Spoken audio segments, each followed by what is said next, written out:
नमस्कार। अगर कोई एक अच्छी स्थिर सरकारी नौकरी की तलाश में है तो समझिए उनके लिए एक बहुत बड़ी खुशखबरी है। वन विभाग ने साल 2026 के लिए एक जबरदस्त भर्ती निकाली है और आज हम इसी के बारे में सारी जानकारी लेने वाले हैं।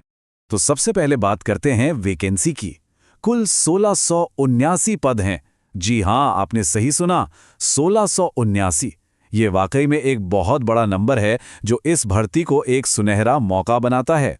आज की इस पूरी चर्चा में हम 5 खास हिस्सों पर गौर करेंगे। सबसे पहले ये समझेंगे कि ये मौका आखिर है क्या। फिर जानेंगे कि कौन कौन सी पोस्ट हैं और सैलरी क्या है।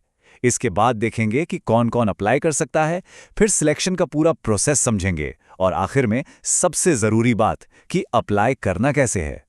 तो चलिए इस अवसर को थोड़ा और करीब से जानते हैं। ये जो भर्ती है इसे मध्य प्रदेश कर्मचारी चयन बोर्ड यानी MPESB राज्य के वन विभाग के लिए आयोजित कर रहा है। अब आगे बढ़ते हैं और देखते हैं कि कौन कौन से पद खाली हैं, उनकी सैलरी क्या होगी और इन नौकरियों में असल में काम क्या करना होगा। यहाँ देखिए, 3 अलग-अलग तरह के पद हैं।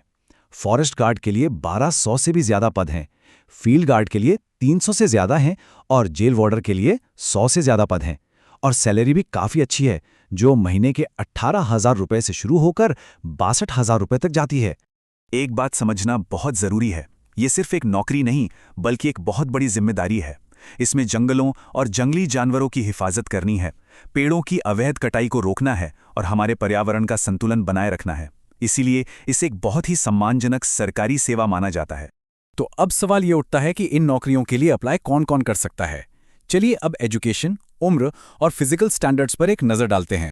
यहाँ एक बहुत अच्छी खबर है। जो एजुकेशनल क्वालिफिकेशन है वो बहुत ही सीधी सादी रखी गई है। फॉरेस्ट गार्ड और फील्ड गार्ड के लिए सिर्फ 10वीं पास होना ज़रूरी है और जेल वार्डर के लिए 10वीं या 12वीं पास होना चाहिए। फिजिकल टेस्ट भी एक बहुत ज़रूरी पड़ाव है। इसमें पुरुष उम्मीदवारों को 25 किलोमीटर चलना या दौड़ना होगा और महिला उम्मीदवारों को 14 किलोमीटर। हाँ, इसे पूरा करने के लिए एक तय समय भी मिलेगा, जिसकी पूरी डिटेल आपको ऑफिशियल नोटिफिकेशन में मिल जाएगी। अब जरा उम्र की बात कर लें। कम से कम उम्र 18 साल और ज्यादा से ज्यादा 33 साल होनी चाहिए। और हाँ, अगर कोई SC, ST या OBC कैटेगरी से है तो उन्हें ऊपरी आयु सीमा में 5 साल की छूट भी मिलेगी। ठीक है, अब आते हैं सिलेक्शन प्रोसेस पे। ये एक 4 स्टेप वाला प्रोसेस है जो रिटन टेस्ट से शुरू होकर फाइनल मेडिकल चेकअप पर खत्म होता है। ये पूरी प्रक्रिया ना 4 स्टेज में बटी हुई है। पहला पड़ाव है कंप्यूटर पर होने वाला रिटन टेस्ट। जो इसे पास कर लेंगे उनका होगा फिजिकल टेस्ट।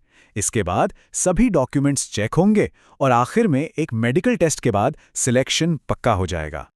अच्छा, रिटन एग्जाम की तैयारी के लिए ये जानना बहुत ज़रूरी है कि इसमें 4 सब्जेक्ट्स होंगे: जनरल नॉलेज, रीजनिंग, मैथ्स और साइंस।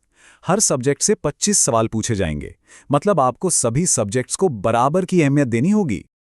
और अब आते हैं सबसे प्रैक्टिकल सवाल पर। अप्लाई कैसे करना है, तारीखें क्या हैं, फीस कितनी है और पूरा प्रोसेस क्या है, चलिए सब जानते हैं। सबसे पहले और सबसे ज़रूरी बात, तारीखें। देखिए, एप्लीकेशंस शुरू हो चुकी हैं और आखिरी तारीख है 30 अप्रैल 2026।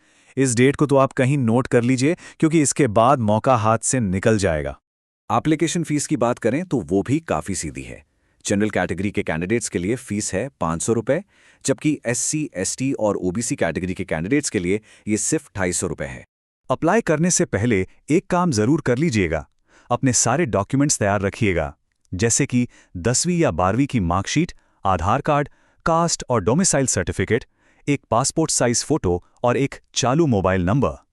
और एक बात का खास ध्यान रखें, किसी भी तरह की धोखाधड़ी से बचने के लिए अपना फॉर्म सिर्फ और सिर्फ ऑफिशियल सरकारी वेबसाइट esb.mp.gov.in पर ही भरें। हाँ, एक ज़रूरी बात और, ये सारी जानकारी आपकी सुविधा के लिए है, लेकिन हमारी सलाह यही है कि आप एक बार ऑफिशियल वेबसाइट पर जाकर सब कुछ खुद से क्रॉस चेक ज़रूर कर लें। तो अब सारी जानकारी आपके सामने है। अब सवाल यह है कि क्या ये करियर जिसमें प्रकृति की सेवा और सुरक्षा शामिल है, आपके लिए सही रास्ता है? सोचिएगा ज़रूर।